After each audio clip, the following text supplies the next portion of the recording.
בגאווה לא יגם כי ילך בגאי צלמובס. Alors, Bezrat Hashem, on va commencer. Donc, on est arrivé page 207 dans le Likutei Halachot, qui est Ilchot Rosh Chodesh Halacha He. On est le passage 33. Donc, Lamed Gimel, passage 33, page 207. V'zeprinat Yom Tov chez Asurim Bo Kol Melachot. Et ça, c'est le principe de Yom Tov, que Yom Tov, tous les travaux sont interdits, comme le Shabbat. La même chose que Shabbat, les vad ochel nefesh, à part la nourriture. Chez Mutar be Yom Tov, que la nourriture, elle est permise Yom Tov, c'est-à-dire de préparer à manger. Comme Mishnah, comme c'est écrit dans la Mishnah, En ben Yom Tov le Shabbat et la ochel nefesh bilvad. Il n'y a de différence entre Yom Tov et Shabbat que le ochel nefesh, c'est-à-dire que ce qu'on a besoin pour les repas de Yom Tov. Ki kol hayamim tovim hem zecher l'yetziat Mitzrayim. Parce que tous les jours de fête, ce sont des jours dans lesquels on mentionne la mémoire de la sortie d'Égypte. Chez Azachinu le Kabel et Torah, que le but de la sortie d'Égypte, c'était de recevoir la Torah. C'est ce qui s'est passé. Après la sortie d'Égypte, on a reçu la Torah. À l'idée Moshe Rabbeinu, alav shalom, par l'intermédiaire de Moshe Rabbeinu, alav shalom. Comme katuv, beotziacha et ha'am mimitzraim, ta'avdun et ha'elokim ala harazeh. Quand Hachem il a parlé à Moshe, il lui a dit, quand tu vas sortir ce peuple-là d'Égypte, alors vous servirez Hachem sur cette montagne-là, c'est-à-dire le Matan Torah, le don de la Torah.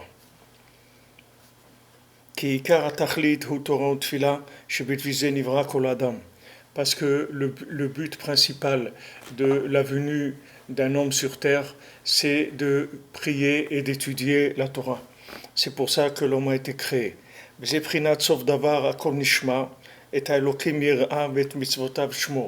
Et c'est ce qui a écrit que, sauf d'avar à la fin, al kol mishma, tout va être entendu, tout va être compris, et ta elokim vet mitzvotav shmo. Tu vas craindre Hachem et tu vas garder ses mitzvot. C'est-à-dire, une fois que tu auras tout compris, c'est à ça que tu vas arriver.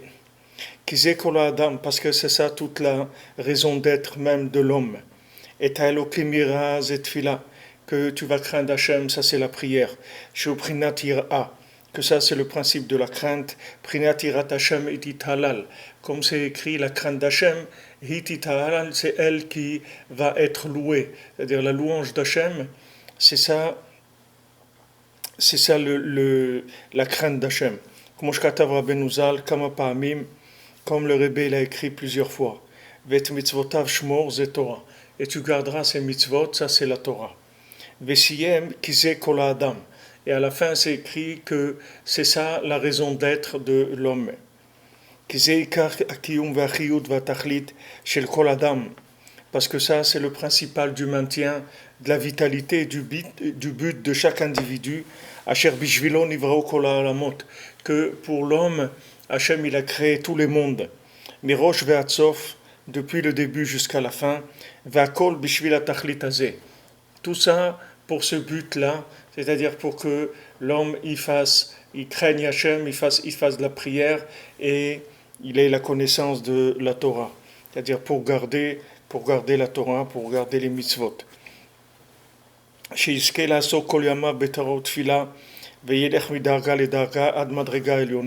Que toute sa vie, il puisse étudier la Torah et prier, et qui progresse comme ça, qu'il aille progressivement d'un niveau à un autre jusqu'à ce qu'il arrive à des niveaux supérieurs.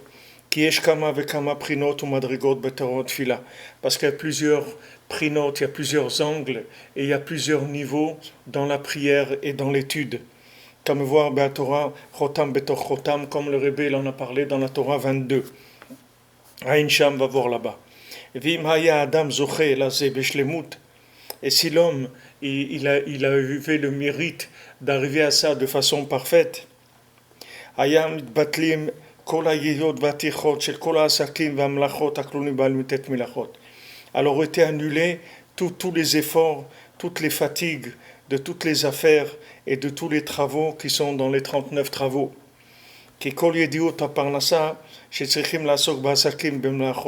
Parce que le fait qu'on doit se fatiguer dans la parnassa, c'est-à-dire faire des affaires ou bien travailler manuellement, Hakol nithava al yedei chet Adam harishon, tout a été fait par la faute du premier homme, shenigzar alav be'itzavon tochalena, qu'il a eu sur lui le décret qu'il mangerait son pain dans la tristesse.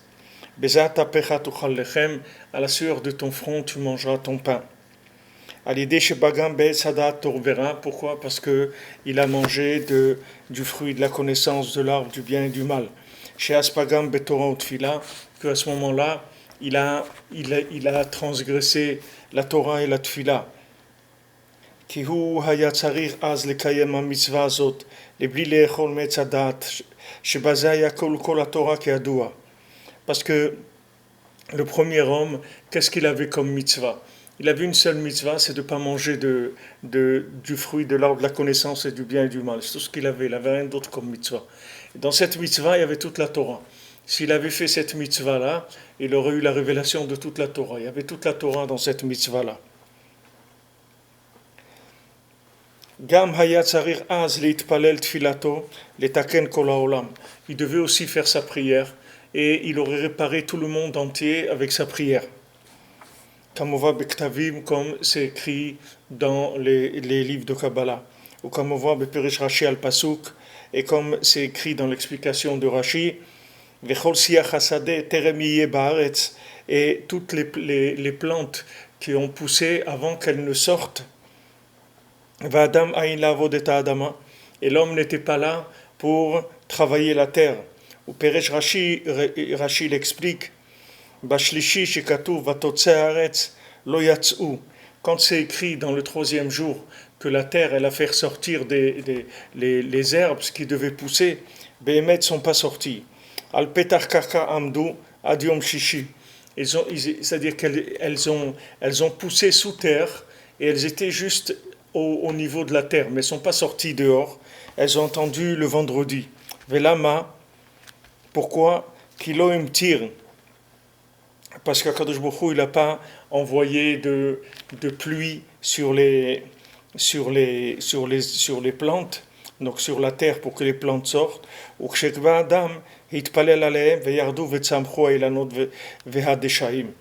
quand il est arrivé l'homme, le vendredi, puisqu'il a été créé le vendredi, l'homme, donc quand il a été créé, à ce moment-là, il a prié, et la pluie est tombée, et les plantes, les herbes, les arbres, tout ça, ils ont commencé à pousser. נמצא שתיקון כל הדברים לא היה אפשר להיות נגמר כי על ידי תפילת האדם הראשון. On voit que la finalisation de tout, ça ne pouvait se faire que par l'intervention du premier homme. והוא היה צריך עדיין להתפלל עוד, לגמור תיקון כל העולמות בשלמות. Il devait prier encore pour finir la réparation de tous les univers de façon parfaite, comme on voit Bektavim, comme c'est écrit dans la Kabbalah. Mais le Satan, il s'est renforcé contre lui. Avec ses combines, et il l'a tenté jusqu'à qu'il a mangé du fruit de l'arbre de la connaissance du bien et du mal. Et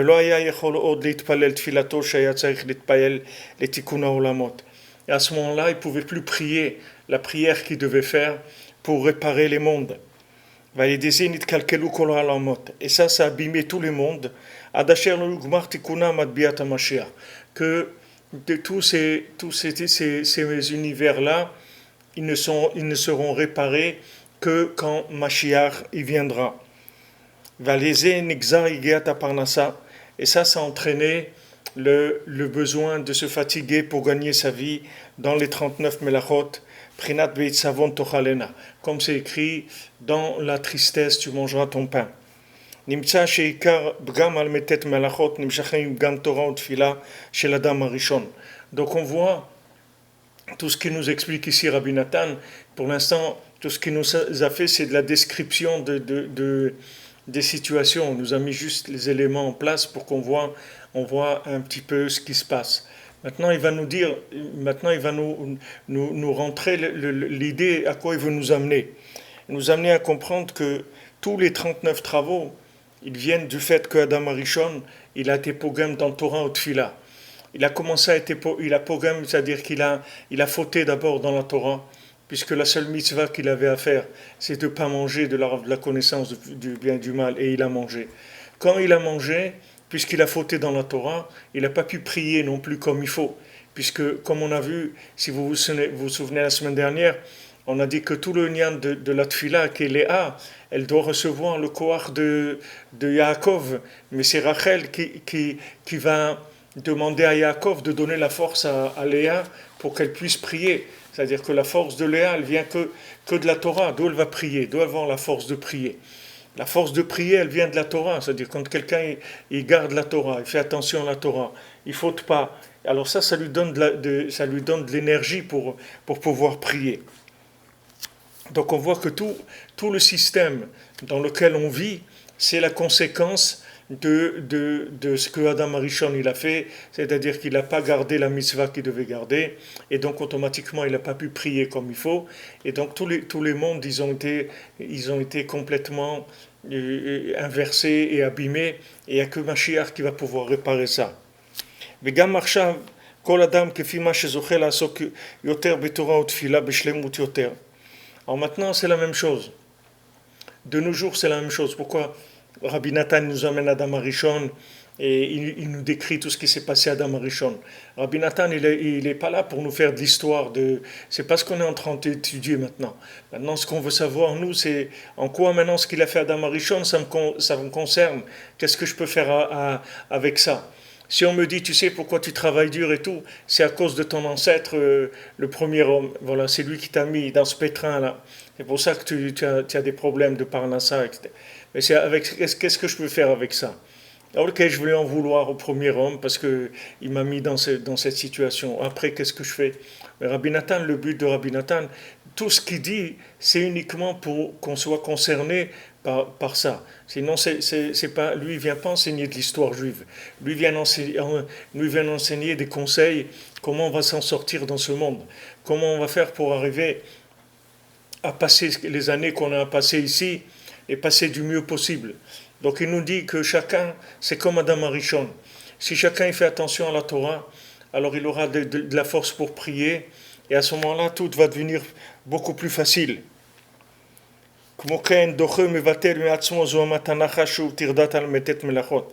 Alors plus quelqu'un il étudie la Torah et il prie sur son étude, c'est-à-dire que son étude va lui donner de l'énergie pour prier, et plus il va éloigner de lui l'emprise du serpent qui est les 39 travaux. Parce qu'il peut arriver à avoir le mérite que son travail il va être fait par d'autres. Comme ils ont dit nos sages.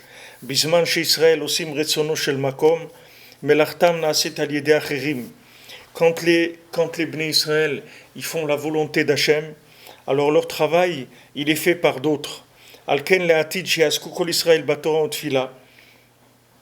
Maintenant, dans le futur, quand Mashiach va venir, que tout l'homme Israël il va faire que étudier et de prier toute la journée. À ce moment-là, c'est écrit, et viendront des étrangers et ils vont faire paître vos troupeaux. Donc ici, voilà à quoi nous a amené Rabbi Nathan. C'est-à-dire que maintenant, normalement, l'homme, il n'était pas prévu au programme qu'il devait travailler pour avoir de quoi manger. Normalement, sa Torah, elle devait alimenter sa tfila, et sa tfila, elle devait amener toute la bracha dont il avait besoin. Mais lui, il n'avait pas besoin d'être involved, d'être mêlé dans ça, de commencer à fonctionner avec les 39 travaux. Ok, Adam Arishon, il a fauté, donc maintenant, nous, chacun, c'est la même chose. Plus quelqu'un s'est investi dans Torah et tfila, et plus quelqu'un il va éloigner de lui la morsure du serpent, le poison du serpent qui est en lui. Ce poison du serpent, il se trouve chez chacun d'entre nous. Chacun d'entre nous, il a été mordu par le serpent, il a été empoisonné selon d'où il vient, ses différentes réincarnations, selon comment il a été enfanté par ses parents, qu'est-ce il a appris dans sa jeunesse, etc.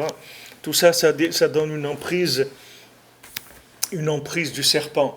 Maintenant, cette emprise du serpent, alors comment on va s'en débarrasser? Par le fait que quelqu'un il étudie la Torah et il prie avec la force de la Torah qu'il a étudiée, à ce moment-là, il repousse, jusqu'à qu'il va arriver un moment où il va avoir d'abord un travail très facile. Il va commencer d'abord par faciliter son travail. Mais ce n'est pas quelque chose que quelqu'un il peut aller chercher avec sa tête. Il y a des gens qui disent ouais, moi je veux me trouver un travail facile, c'est pas c'est pas normal que je travaille tellement dur et tout. Mais c'est pas comme ça que ça marche. C'est-à-dire que quelqu'un, il peut pas manipuler les choses de l'extérieur. Si quelqu'un veut manipuler les choses, il faut qu'il les manipule de l'intérieur. Il ne faut pas qu'il les manipule de l'extérieur. Ça sert à rien de les manipuler de l'extérieur. Ça va pas amener une solution. Et comme les gens ils sont en train de lutter dans le monde, ils essayent de lutter contre le terrorisme. À chacun, il lance une idée pour lutter contre les extrémistes qui font du terrorisme, qui se font sauter, qui font sauter les autres, etc. Donc les gens ils cherchent des solutions politiques, des solutions comment faire pour faire régresser cette chose-là par l'éducation, par le fait de former des imams qui soient dans chaque pays, dans la mentalité du pays, de manière à ce qu'ils ne transmettent pas des choses qui sont extrémistes, etc. Ils essayent de trouver toutes sortes de conseils, toutes sortes de conseils pour essayer de lutter contre le mal. Mais cette lutte contre le mal, comme ils la conçoivent, elle est perdue d'avance, parce que c'est pas comme ça qu'on lutte contre le mal. On lutte pas contre le mal avec des manipulations extérieures. Si on veut lutter contre le mal, il faut d'abord trouver d'où il vient le mal, où elle est la racine du mal. Ici, Rabbi Nathan dit, la racine de ton problème de Parnassa, c'est pas que tu as un travail qui est difficile, c'est que tu te trouves dans une situation où ton travail sera difficile. Ça change rien. Que tu travailles dans une boulangerie ou que tu travailles dans un cabinet de dentaire, c'est la même chose. Ça sera aussi difficile pour toi. Ne crois pas que ça va changer quelque chose. Parce que si tu veux changer le rapport que tu as avec la difficulté de la parnassa, il faut que tu ailles chercher dans la racine, c'est-à-dire que tu fasses que tu aies de la Torah, que cette Torah-là, elle alimente ta prière de manière à faire descendre l'abondance dans le monde par ce canal-là, que tu n'as pas besoin de passer par le canal des 39 travaux, que tu reçoives la bracha directement par la tfila. Mais pour que tu reçoives la bracha par la tfila, il faut que tu fasses Torah et tfila. Il faut que tu étudies la Torah. À ton niveau ici, on parle. On ne parle pas maintenant que quelqu'un doit devenir un érudit. C'est pas ça. C'est pas d'être devenir un érudit. C'est de connaître la Torah à son niveau, de manière à se positionner par rapport à Hachem, positionner ses idées, positionner ce que c'est sa façon de voir la vie, etc. Et ensuite, après, passer à la prière par rapport à cette énergie de la Torah que j'ai reçue. Et à ce moment-là, ça fait descendre l'abondance dans le monde. C'est-à-dire que on peut faire descendre l'abondance soit avec les mains, soit avec la prière. Maintenant, c'est quelqu'un qui est dans un niveau de main et il peut pas utiliser la prière. Ça va pas marcher. C'est-à-dire que si quelqu'un, pour l'instant, son niveau, c'est le niveau qui doit faire des 39 travaux, alors il ne peut pas s'échapper de ça. Parce que c'est là où il se trouve spirituellement. Et c'est pas parce qu'il va aller chercher un travail plus facile que ça va être plus facile. Ça sera toujours aussi difficile tant qu'il n'y a pas une réparation de l'intérieur. Une fois que quelqu'un l'a réparé de l'intérieur, il n'y a aucun problème après. Après, il peut avancer et la bracha, elle le vient dans tout ce qu'il va faire. Même s'il travaille quelques heures par semaine, il va voir la bracha, il va gagner sa parnassa facilement, etc. Tout ça, c'est un positionnement. c'est pas quelque chose que vous pouvez manipuler de l'extérieur. Si vous voulez manipuler ça, il faut aller à l'intérieur. Il faut résoudre le problème à l'intérieur. Il y a des gens, ils se plaignent, ils disent ouais, je travaille dur, je pars le matin à 6 heures, je reviens le soir à 8 heures, 9 heures, je suis crevé, j'ai pas de force, je peux même pas voir mes enfants parce qu'ils dorment déjà, etc. Et c'est dur, c'est dur. Heureusement, il a le Shabbat, il est un peu avec sa famille et tout, mais toute la semaine, c'est tellement dur. C'est dur parce qu'il n'a pas la méthode pour sortir de ça. S'il veut sortir de ça, il faut qu'il fixe du temps pour la Torah chaque jour. Même s'il fixe 20 minutes, mais que ces 20 minutes, elles soient toujours. Il y a rien qui fait bouger ces 20 minutes-là. Il fait 20 minutes de Torah et il fait 20 minutes de prière. C'est-à-dire, il prend de la Torah, il prend de la Tfila et il commence. Torah, Tfila. Torah et Tfila, chaque jour. Chaque jour. S'il fait ça, si tous les jours il fait Torah ou Tfila, il va voir que petit à petit, le poison du serpent il va s'éloigner de lui et ça par là ça va devenir plus facile. Il faut qu'il commence, c'est tout. Alors il faut commencer par de la Torah et il faut faire de la tfila sur cette Torah là. Et plus maintenant on va développer Torah et tfila et plus la parnassa va devenir facile. C'est-à-dire qu'on va passer sur un autre angle, un autre canal d'alimentation. On va être alimenté par un autre canal. Il y a plusieurs canaux d'alimentation dans le monde. C'est-à-dire qu'il y a soit maintenant le shefa, l'abondance, elle descend à l'homme directement des mondes supérieurs, elle descend vers lui, soit maintenant elle passe par des intermédiaires.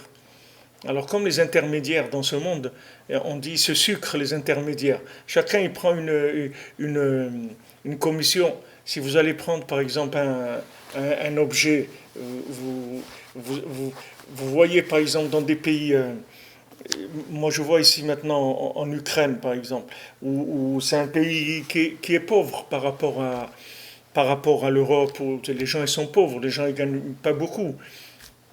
Alors vous voyez des produits qui sont des produits de marques connues dans le monde, c'est-à-dire de marques. Mais ici, vous allez voir que ça coûte le tiers du prix de ce que ça coûte en France. Le même produit. Pourquoi? Parce que c'est adapté avec l'endroit où la personne elle vit. C'est-à-dire que si maintenant Adidas ou je sais pas ou Nike ou je sais pas comment ça s'appelle toutes ces marques, ils veulent vendre quelque chose ici ou Tefal ou Philips, ils veulent vendre quelque chose en Ukraine. Si maintenant ils ne vendent pas le tiers du prix, c'est même pas la peine, il y a personne qui va en acheter. Donc ils sont obligés de vendre au tiers du prix. Donc ça veut dire quoi? Quel est le prix de cette chose-là? Ça veut dire qu'elle n'a pas de prix cette chose-là. C'est-à-dire que maintenant, vous allez acheter un mixeur Philips à Paris, vous allez payer 100 euros, et le même, vous allez l'acheter en Ukraine, il va coûter 30 euros. Mais pourquoi il coûte 30 euros? Alors, il coûte 30 ou il coûte 100? Quelle est sa valeur? Ben, il n'y a pas de valeur. La valeur, elle va bouger par rapport à l'endroit où l'homme il se trouve. Alors, maintenant, dans toute la parnassa, elle est comme ça. C'est-à-dire qu'un homme, spirituellement, il se trouve dans une conscience d'Hachem. Cette conscience, elle lui est donnée par sa Torah et par sa Tfila. C'est-à-dire que, qu'est-ce qu'il fait quand il étudie? Comme on a vu, il étudie pour pouvoir trouver des conseils comment servir Hachem, et après il prie pour pouvoir appliquer ces conseils-là. Donc maintenant, si quelqu'un il fonctionne comme ça, au lieu de passer par les astres, que les astres, c'est des intermédiaires, que chacun il prend au passage, c'est-à-dire qu'est-ce qu'il prend?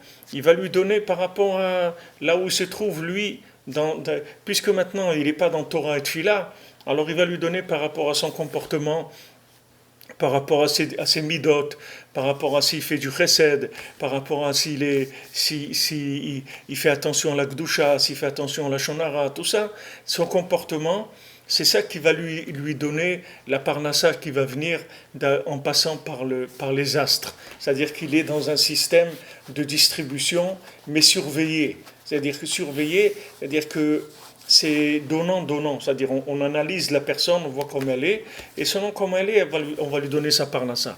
Et des fois, c'est difficile. Des fois, la personne veut travailler très dur pour sa parnassa.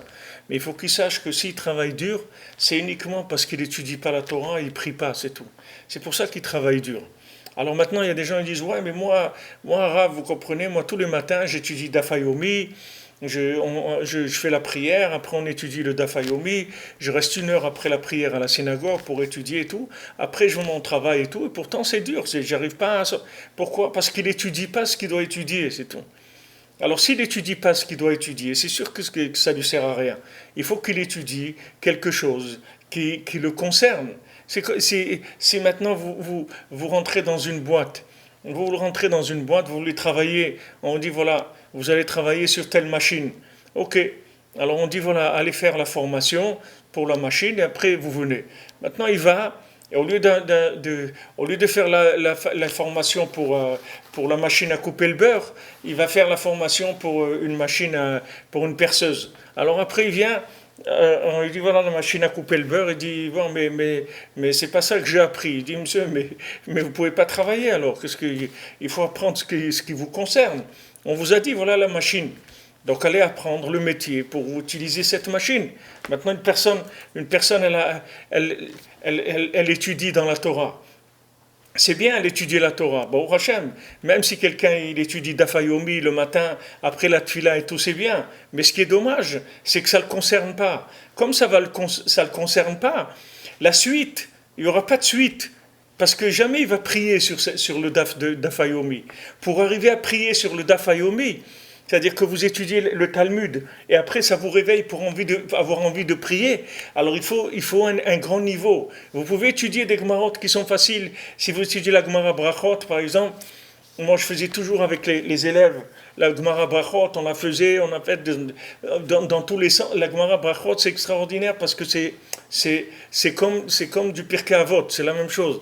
Bien que c'est des halachot de Brachot, c'est très difficile, c'est une des Gemarot les plus difficiles que les Chamim disent, que celui qui veut être quelqu'un, un chassid et tout, alors il doit étudier les Brachot, parce que c'est important, là-bas vous voyez toutes les halachot des Brachot, comment on fait la bénédiction sur ça, sur les dates, sur le raisin, le Birkat Hamazon, les Nyanim, les Brachot sur le tonnerre, les éclairs, il y a beaucoup de choses, mais il y a beaucoup aussi il y a beaucoup d'histoires, il y a beaucoup de choses qui réveillent beaucoup le cœur. Alors quand la personne, ça lui a réveillé le cœur, alors la personne, elle est elle est embaumée comme ça, elle est embaumée dans une connexion avec l'infini, elle est embaumée dans une connexion avec le monde futur. Donc quand elle sort dehors, après, elle garde un petit peu ce parfum-là pendant quelques minutes ou quelques heures. Et ça lui permet de prier, de dire quelques mots sur ce qu'elle a étudié, de demander à Hachem, de dire wow, c'est extraordinaire si j'avais le mérite, moi, de faire ça et tout. Pourquoi? Parce qu'il est inspiré par ce qu'il a étudié. Mais si maintenant il étudie quelque chose qui n'a aucun rapport avec lui, c'est pas que ça n'a pas de rapport avec lui, c'est que là où il se trouve maintenant, ça n'a pas de rapport avec lui. Un jour, ça aura un rapport avec lui, où il n'a pas un maître qui est assez calé pour lui faire descendre l'étude dans son cœur. Ça aussi, les gens, ils enseignent la Torah de façon universitaire. Alors, les gens, ils viennent, bon, ils ont appris un texte, ils ont appris des notions, mais ils ne se sentent pas, eux, concernés personnellement, individuellement par ces notions-là. Donc, tant que tu ne te sens pas concerné par la Torah que tu étudies, ça ne s'appelle pas de l'étude de Torah. Ça ne s'appelle pas de l'étude, ça s'appelle de la connaissance de la Torah, de ce que tu veux, mais ce n'est pas de l'étude de la Torah. L'étude de la Torah, c'est que si ça te parle. Sinon, c'est pas, si vous prenez un jardinier, quelqu'un qui veut faire jardinier, vous le mettez en première année de médecine, ça ne sert à rien pour lui. Vous allez lui faire perdre son temps. Parce que le bonhomme, c'est un jardinier, c'est tout. Donc mettez-le là où il faut pour apprendre à jardiner, pas la première année de médecine, ça ne sert à rien. Il faut adapter la Torah au langage de l'individu, de manière à ce que ça lui parle. Et ça, c'est le rôle de l'enseignant. Celui qui ne sait pas faire ça, ce n'est pas un enseignant. C'est pas un enseignant, parce que si quelqu'un qui va vous raconter des trucs, vous pouvez prendre sur Internet aujourd'hui, vous allez trouver le Dafayomi de toutes sortes, à toutes les sauces, vous allez trouver. Mais quelqu'un qui vous fait descendre l'étude, qu'elle vous touche le cœur, et qu'elle vous réveille le cœur, et qu'elle vous connecte avec Hachem, de manière à ce que vous restiez après connecté avec ça, il faut beaucoup prier pour avoir le sroud de trouver un maître comme ça, qui enseigne ça. En tout cas, si quelqu'un Si quelqu'un il a pas un maître comme ça, alors il faut qu'il aille directement dans des livres qui parlent de morale, comme les livres de Rabbeinu. C'est-à-dire Rabbeinu il a dit tous mes sfarim ce sont des livres de morale, ce sont des livres de moussard. Mais il a dit aussi pourquoi moi j'ai déjà fait de la morale à quelqu'un. Je vous ai déjà fait de la morale. Alors les élèves, ils n'osaient pas répondre. Rabbeinu dit jamais je vous ai fait de la morale. Mais Rabbeinu il fait que de la morale, mais jamais il fait de la morale. Ça veut dire quoi? Rabbeinu jamais il attaque l'individu directement. Rabbeinu il parle de choses et chacun il va trouver automatiquement le contact et le rapport entre lui et l'enseignement du tzaddik. C'est comme ça que le tzaddik il fait la morale. C'est pas qu'il va dire le nom de la personne, il va dire tu as fait ça et c'est pas bien, etc. Il ne va pas dire ça. Il va parler de nations très, très générales apparemment, et ces nations générales vont concerner tout le monde, et les gens vont se sentir concernés. Une fois que vous êtes concerné par l'enseignement, après on peut parler de prière. Mais si jamais vous n'êtes pas concerné par l'enseignement, il n'y aura jamais de prière. Jamais il y aura de prière. Parce que la prière, elle ne peut pas naître sans la Torah. C'est pour ça que Rachel elle a donné les simanim à Léa. Parce qu'elle dit cette Léa là, mais jamais elle va devenir la femme de Yaakov. Jamais, il n'y a aucune chance. Il n'y a aucune chance que Yaakov il l'accepte comme femme. Donc elle lui a donné, c'est-à-dire elle lui a donné des éléments de Torah de manière à ce qu'elle puisse devenir Léa, qui a enfanté le rov des Shvatim, etc., tout ce qu'elle a fait Léa, et que Bémet Léa, c'était la vraie femme de Yaakov, parce que Léa, elle est enterrée avec Yaakov. Rachel, elle n'est pas enterrée avec Yaakov, mais Léa, elle est enterrée avec Yaakov. C'est la prière, c'est-à-dire la prière qui est devenue prière grâce aux éléments, à l'énergie de la Torah. Ça, c'est une véritable prière qui nettoie l'individu complètement, qui va le purifier complètement.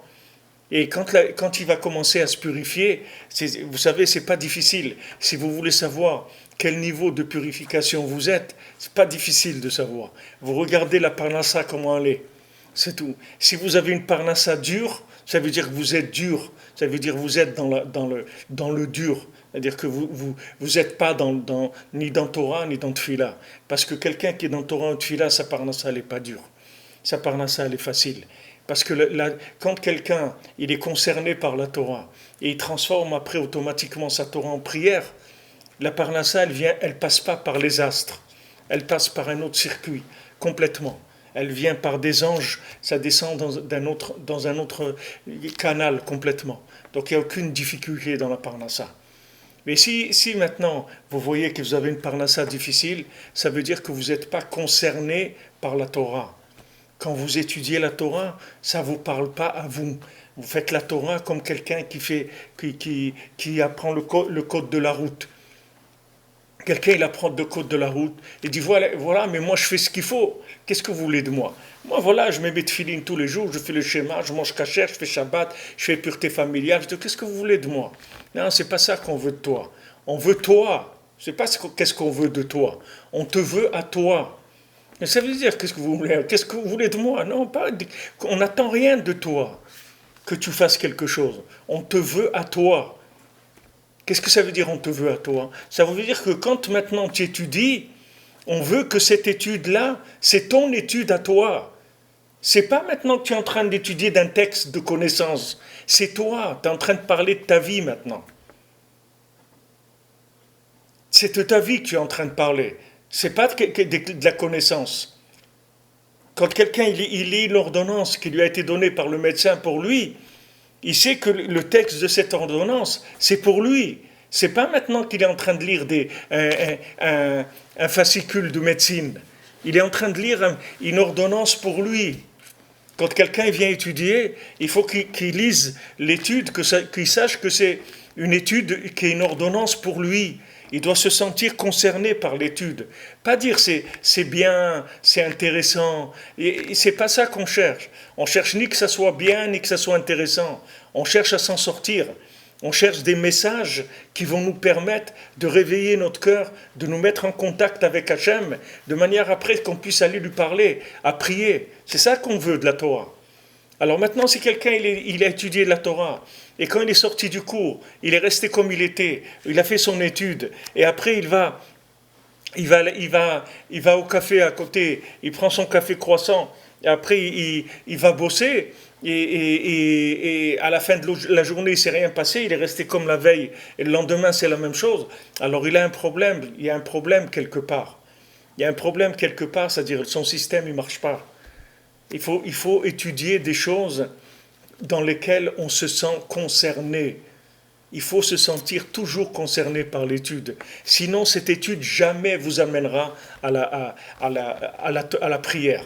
C'est pour ça que c'est Rachel qui donne à Léa. Parce que Rachel, c'est la Torah orale. Pourquoi Yaakov? Yaakov, il représente toute la Torah. Yaakov, c'est Emet, c'est toute la Torah. Pourquoi Yaakov ne peut pas prendre Léa directement? Pourquoi il a besoin de passer par Rachel? Pourquoi il y a cet intermédiaire-là de Rachel? Parce que Rachel, c'est la Torah orale. Ça n'est que la Torah orale. C'est-à-dire que Rachel, elle sert d'adaptation des textes pour que ça concerne l'individu. C'est ça le travail de Rachel. Qui est-ce qui pleure sur ses enfants? Qui est-ce qui pleure sur les enfants? Normalement, Léa, c'est la prière, oui. Normalement, c'est elle qui devrait être à Bethléem en train de prier sur l'homme Israël. Mais non, c'est pas Léa. C'est Rachel qui pleure sur l'homme Israël. C'est Rachel qui demande à Hachem d'arrêter la galoute. Pourquoi? Parce que Rachel, c'est la Torah orale. La Torah orale, elle est presque de la prière. Quand vous êtes dans la Torah orale, vous êtes presque dans la prière. C'est juste un pas à faire et vous êtes dans la prière. Quand vous avez étudié un texte, que ce texte-là, il vous a concerné, vous ne pouvez pas vous empêcher d'en parler. Soit téléphoner à quelqu'un de lui raconter, soit à un enfant. Regardez un enfant, quand il vient de l'école, il y a quelque chose qui l'a intéressé, il ne peut pas s'empêcher de le raconter. Il faut qu'il en parle. Waouh, il y a un truc qu'il a dit. Il a dit, eh ben ouais, il est venu Moshe Rabbeinu, il a ouvert la mer. La mer, comme ça, il vient, il raconte. Pourquoi? Parce qu'il le vit, ça le touche. Vous voyez que dès que ça touche la personne, ça monte dans la parole. C'est automatique. Donc c'est à ça qu'on veut arriver. On veut arriver à une telle prise de conscience de l'existence d'Hachem à travers le texte de la Torah qu'on soit amené automatiquement à la prière, que ça soit quelque chose qui soit direct. Directement, on va vers la prière. On n'a pas besoin, c'est pas que maintenant on va venir faire des doutes, on ne sait pas quoi dire, on ne sait pas quoi, on est là, on attend que ça passe, etc. C'est pas ça la prière. La prière, c'est qu'il faut qu'elle vienne de la Torah orale. C'est-à-dire, une fois que la Torah, elle m'a capté, une fois que l'enseignement, il me parle, et que je me sens vraiment concerné par cet enseignement, ça y est, il est dans ma bouche déjà, il est prêt à sortir. Il est prêt à sortir en prière. C'est ça Rachel. Rachel, c'est elle qui s'est transformée en prière après pour le Ham Israël. C'est elle qui a commencé à prier pour l'homme Israël. Elle s'est mise à Bethléem et elle a dit tant pis, je ne rentre pas dans la tombe avec mon mari, je ne vais pas dans la tombe avec mon mari, je reste là pour que Hachem il sorte l'homme Israël de la galoute. Donc maintenant, elle n'arrête pas tous les jours Rachel, tous les jours. Elle dit à Hachem, regarde, moi, Yaakov c'est mon mari, tu vois, je ne suis pas enterré avec mon mari, j'ai donné mon mari à ma sœur. Alors toi, qu'est-ce que tu veux du Ham Israël? Qu'est-ce que tu veux de mes enfants? Qu'est-ce que tu veux du Ham Israël? Qu'est-ce que tu veux? Regarde ce que j'ai fait. Alors elle peut ouvrir sa bouche, elle peut parler, parce qu'elle a fait quelque chose d'extraordinaire. Elle a donné mamache tout ce qu'elle avait, tout ce qu'elle aimait du plus au monde, c'était son mari et tout, elle a donné à sa sœur. Que sa sœur, elle se marie avec son mari avant elle. Alors elle a une force, elle peut venir, elle peut parler, parce qu'elle est la Torah orale. La Torah orale, c'est presque de la prière. C'est le chemin qui amène Mamash aux portes de la prière. C'est cette Torah qu'on doit chercher. Maintenant, si vous avez étudié un texte, après vous fermez le livre et vous partez, et il ne reste rien de ce que vous avez étudié, ça veut dire que ce n'est pas ça qu'il faut étudier, c'est tout. Ce n'est pas ça que vous devez étudier. Il faut étudier autre chose. Il faut chercher ce qui vous concerne, que vous sentiez concerné par l'étude. Une fois que vous allez être concerné par l'étude, ça va venir dans la bouche, vous allez commencer à prier. Et ça va vous adoucir la parnassa. Ça va rendre la parnassa facile. Ça fait que la parnassa, elle devient facile. Et si vous faites ça, vous verrez jour après jour que la parnassa, elle devient de plus en plus facile, jusqu'à qu'après, vous faites juste quelques transactions par semaine, et ça y est, vous avez fini. Vous n'avez pas besoin même pas de rentrer dans les trucs, vous faites juste des contacts de là, et vous avez fini. Vous avez fini. Il y a des gens, ils sont là avec leur ordinateur, ils font 2-3 contacts, ou ils font une start-up, là, ils la vendent, voilà, ça y est, ils ont terminé, ils ont terminé leur parnassa. C'est fini. Il y a des gens, d'où ça vient cette bénédiction-là? Pourquoi quelqu'un il a trouvé une start-up, pourquoi quelqu'un il a trouvé le WhatsApp, il l'a vendu, l'autre il a trouvé ça, il l'a vendu? D'où ça vient ça? Ça vient d'une bracha d'en haut. Cette bracha d'en haut, elle vient parce que l'individu, ils se sont concernés par la Torah, et cette Torah elle devient de la tfila. Comme il nous a dit, tout le shefa du monde, toute l'abondance du monde, ça ne vient que de la Torah et de la tfila, c'est tout. Ça ne devient que de ça. Sinon, il n'y aurait rien dans le monde. Le monde entier il serait complètement asséché. Il n'y aurait rien dans le monde. Ça vient que de la Torah et de la tfila. Seulement, si maintenant, nous, individuellement, on ne s'engage pas dans une Torah qui nous concerne, alors il n'y a pas de prière qui vient de cette Torah. Même s'il y a de la prière. Mais c'est pas de la prière de Yaakov, c'est de la prière de Ishmaël. C'est pas de la prière de Yaakov. C'est de la prière sans mochin. Il n'y a pas d'esprit dedans. Il n'y a pas d'énergie dedans. C'est de la prière, waouh, c'est tout, il n'y a rien. Mais il n'y a rien dedans. Il n'y a pas d'énergie de mort. Il n'y a pas de cerveau dedans. Il n'y a pas de Torah qui pousse la prière. Il faut que la prière, ça soit l'accouchement de la Torah. Il faut que la Torah, elle grandisse dans le ventre, jusqu'à que le ventre, il ne peut plus, le bébé doit sortir, c'est tout. C'est à ça qu'on doit arriver. On doit arriver à ce que la Torah, elle grandisse dans notre cœur, elle prenne tellement de place qu'on ne peut plus rester avec ça. On ne peut plus fermer sa bouche. On est obligé de parler. C'est ça la tfila qui vient de la Torah. Et si on fait ça, tout le problème de la parnassa, il va se résoudre. Il va commencer à s'arranger jour après jour, jusqu'à qu'après la parnassa devient quelque chose de simple, de facile, à côté de la maison, moins d'heures de travail, moins de difficultés. Mais vous ne pouvez pas arriver à la Nekuda que je vous ai dit tout à l'heure, c'est extrêmement important de savoir ça. Vous ne pouvez pas manipuler votre parnassa de l'extérieur. Vous ne pouvez pas trouver une solution à la parnassa de l'extérieur. Si vous voulez résoudre le problème de la parnassa, il faut aller au fond. Au fond, c'est commencer à faire Torah et Tfila. Je ne parle pas ici maintenant de devenir quelqu'un qui va rentrer dans un kollel. C'est pas de ça que je parle. Shalom, c'est pas de ça que je parle. Je parle que maintenant, vous faites quelque chose qui vous concerne. Par exemple, il y a le Likutei Etzot. Il y a le Likutei Etzot, le livre des conseils. Alors maintenant, en hébreu, ils ont sorti, il y a le livre des conseils, avec le Likutei Tfilot qui va avec. Maintenant, chacun, il a des problèmes. Un, il a des problèmes de nerfs, un, il a des problèmes de tristesse, un, il a des problèmes de paresse. Vous prenez la chose qui vous concerne. D'accord ? Déjà, vous êtes concerné. Au moins, quelqu'un, il a mal au ventre, il va pas voir un orthopédiste ni un oculiste. Il va voir quelqu'un parce qu'il a mal au ventre, c'est tout, un docteur qui lui soigne le ventre. Ok ? Maintenant, quelqu'un, il a un problème, il est nerveux. Ok ? Il prend dans l'écouter de sorte casse, il prend les nerfs. Ok ? Il va étudier sur les nerfs. Maintenant, il est concerné parce qu'on est en train de parler de sa maladie. Donc, il va sentir un lien avec ça. Il va sentir un lien. Après, il y a la prière de Rabbi Nathan qui suit. L'écouter de Philot, il suit. Il fait la tfila sur ça. Avec ça, il s'est acquitté de Torah et tfila. Parce qu'il a fait la Torah qui le concerne. Puisque maintenant, il va traiter d'un problème qui le concerne, d'un problème qui lui fait mal, qui veut résoudre. Il a un problème de shalom, il a un problème de sin'a, il a un problème qu'il est radin, il a un problème, tout ce que vous voulez. Il y a toutes les etzot que Rabbeinu lui donne.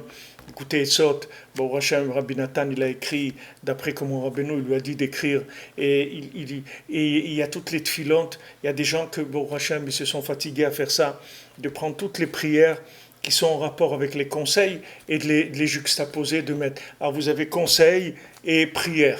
Donc vous avez Torah et Tfila. La Torah, vous êtes concerné puisque vous avez pris des sujets qui traitent de votre maladie. Et après, vous avez la prière qui va avec. Et après, vous allez voir que vous allez vous habituer. Vous allez vous habituer que ça va aller mieux déjà. Ça va être plus huilé, ça va être plus facile. C'est-à-dire, le problème déjà de la mida elle-même, il va commencer à se réparer. Et automatiquement, la parnassa, elle va aller mieux.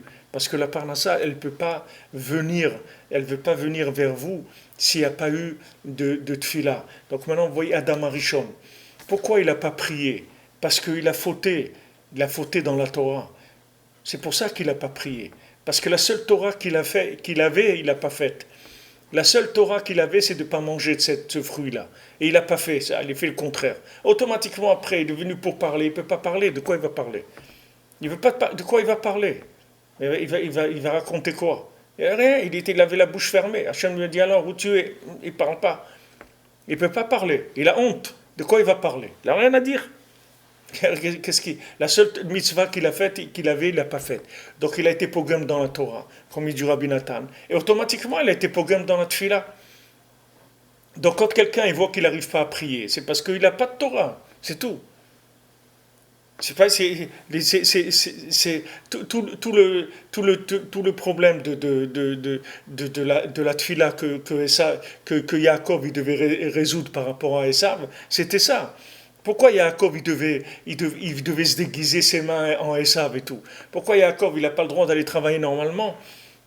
Alors il doit travailler, il doit prendre une bracha. Qu'est-ce qu'il doit faire Yaakov? Ok, il doit prendre une bracha de son père. Ok, alors donne-moi la bracha, c'est tout. Pourquoi je dois me déguiser en Esav? Non, tu dois te déguiser en Esav. Pourquoi? Parce que tu n'es pas encore la Torah et la Tfila Beshlemut. C'est pour ça. Se déguiser en Esav, c'est comme quelqu'un qui va travailler tous les jours. Quand quelqu'un va travailler tous les jours aussi, il se déguise en Esav.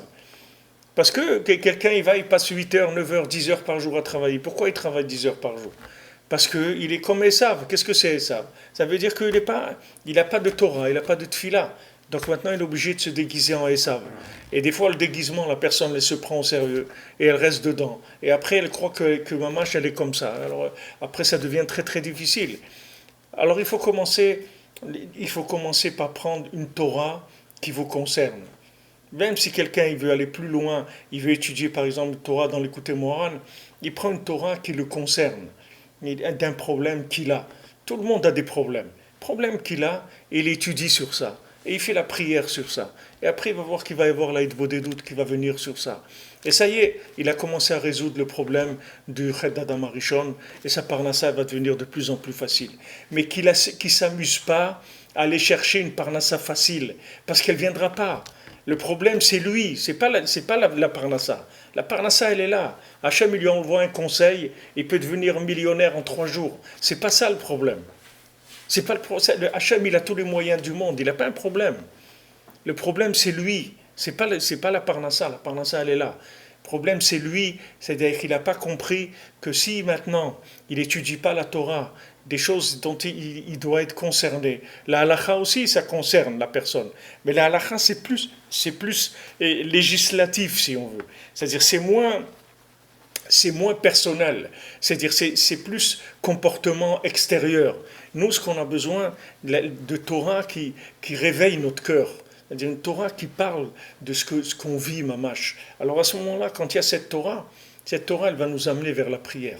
On commence par l'écouter de filante, après on fait Idbo des doutes. Cette Torah, c'est de la Torah Sheba Alpeh, c'est-à-dire une Torah orale. Elle vous amener après la prière. Et à ce moment-là, on peut arriver à ne plus du tout avoir besoin de travailler. Plus du tout besoin de travailler. La même chose que quelqu'un il a une vache qui fait le lait. Pourquoi c'est lui il va faire du lait, il ne peut pas faire du lait. Alors il a une vache qui donne du lait. Ok, qu'est-ce qu'il fait lui? Il va traire la vache, c'est tout. Mais le lait, c'est pas lui qui le fabrique. C'est la même chose. Il va y avoir des choses qui vont se mettre en place pour que lui il puisse avoir la parnassa facilement. Mais qu'il ne s'imagine pas qu'il doit chercher une parnassa facile. C'est pas ça son problème. Son problème, c'est que c'est lui le problème, c'est pas la parnassa facile. La parnassa facile, elle est là. Et la parnassa facile, elle est là. Baruch Hashem, des gens qui ont de la parnassa facile, il y en a des milliers dans le monde. qui gagnent leur vie très facilement. Maintenant, cette façon de gagner sa vie facilement, elle vient que de ça. Torah et Tfila. Mais attention, de la vraie Torah. Pas de la Torah pas de la Torah intellectuelle, pas de la Torah de connaissance, pas de la Torah historique, où on se sent, où on arrive à s'identifier dans l'étude et à trouver un éveil personnel dans l'étude qui nous donne, mamash, des sentiments de tchouva, des sentiments de vouloir s'arranger, de vouloir se rapprocher d'Hachem Behemet. Alors, Lamed Dalet, il dit Rabbi Nathan, qui zéklal gadol. C'est parce que ça, c'est un principe général, un grand principe. Shekol kiyum haolam, vekol hashpahot, enan mishachim kim al yedei Torah ou tfila. Que tout le maintien du monde et toute l'abondance qui vient dans le monde, ça ne vient que de la Torah et de la tfila. Ki ikar briyat haolam aliyah al yedei Torah. Parce que toute la création du monde, elle a été faite par la Torah. Konsh katuv ve'eye etzlo amon. Et je serai chez lui Amon, chez lui un Amon, c'est-à-dire la Torah, elle devient Amon chez Hachem.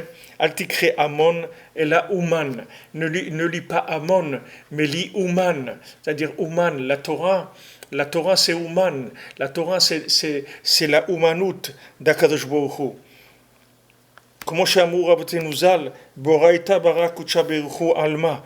Comme les Chachamim, ils ont dit, avec la Torah, Akadosh Baruch Hu, il a créé le monde. Donc la Torah, c'est l'outil de l'artisan qui est Akadosh Baruch Hu. Akadosh Baruch Hu, c'est l'artisan, et son outil, c'est la Torah. C'est avec ça qu'il a créé le monde. Vegam Arshav, et aujourd'hui aussi, c'est la même chose. Vous voyez, toujours Rabbi Nathan, et aussi maintenant. Jamais Rabbi Nathan, il reste c'est ce que je vous disais tout à l'heure, jamais Rabbi Nathan, il reste dans le côté extérieur. Tout de suite, il vous accroche, il vous amène. Allez, viens voir ici. Même maintenant, c'est comme ça. Ah non, je ne suis pas en train de te parler de la création du monde, qu'elle s'est faite par la Torah. Viens ici, mon ami, viens. Viens, même maintenant c'est comme ça. Même toi aussi c'est pareil. Toujours il ramène vers. C'est ça la Torah qui donne de la prière. Donc prenez toujours, il ramène à l'individu.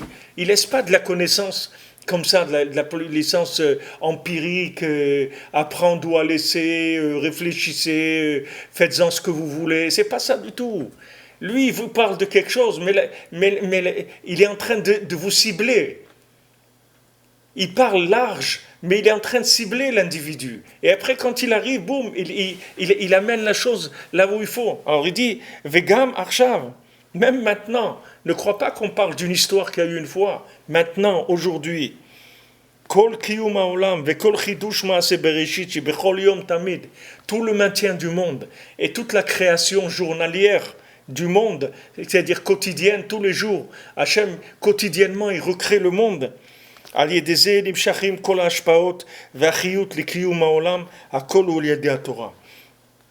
Que grâce à ça maintenant vienne toute l'abondance, toute la vitalité du monde.